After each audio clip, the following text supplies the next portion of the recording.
Enlarge prostate అంటే అసలు ఏంటిది? చాలామందికి అవేర్నెస్ కూడా లేదు. సో మెన్ హెల్త్కి ఇది ఎంత ఇంపాక్ట్ చేస్తుంది? ప్రోస్టేట్ ఏంటంటే ఒక గ్రంథి, యూజువల్లీ అన్ని పురుషాలలో మూత్రాశయం కింద మూత్రనాళి చుట్టూ ఉంటుంది. నార్మల్ ఫంక్షన్ ఏంటంటే ఇది వీర్యం ఆర్ సీమెన్ ప్రొడక్షన్లో ఇది హెల్ప్ చేస్తుంది.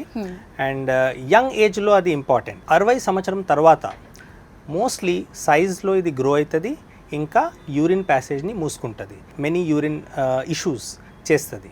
సో అది మనకు మెనీ యూరిన్ ప్రాబ్లమ్స్. ఎస్. అంటే ఇది ఏజ్ ఫ్యాక్టర్ ఒక్కటే దీని మేజర్ కాజా, లేకపోతే ఇంకేమైనా కాజెస్ ఉన్నాయా? డెఫినెట్లీ ఏజ్ ఒక చాలా ఇంపార్టెంట్ ఫ్యాక్టర్.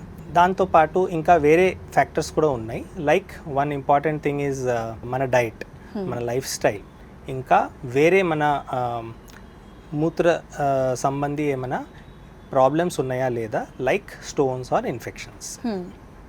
దాంతోపాటు మనకు యూరిన్ సిమ్టమ్స్ రావచ్చు. సో ఈ సిమ్టమ్స్ రిలేటెడ్ టు ప్రాస్టేట్ని మేము ఇంగ్లీష్లో చెప్తాము LUTS, lower urinary tract symptoms. So ఈ lower urinary tract symptoms only prostate ప్రాబ్లంలో రాదు, యూరిన్ ప్యాసేజ్లో మూసుకుంటే యూరెథ్రల్ స్ట్రిక్చర్ అంటాము, ఆ ప్రాబ్లంలో కూడా రావచ్చు. యూరినరీ ట్రాక్లో ఇన్ఫెక్షన్ ఉంటే కూడా రావచ్చు, స్టోన్స్ ఉంటే కూడా రావచ్చు. సో ఇది ఒక common group of symptoms. But one important reason ఒక ఏజ్ తర్వాత ఏంటంటే ప్రాస్టేట్ చాలా కామన్.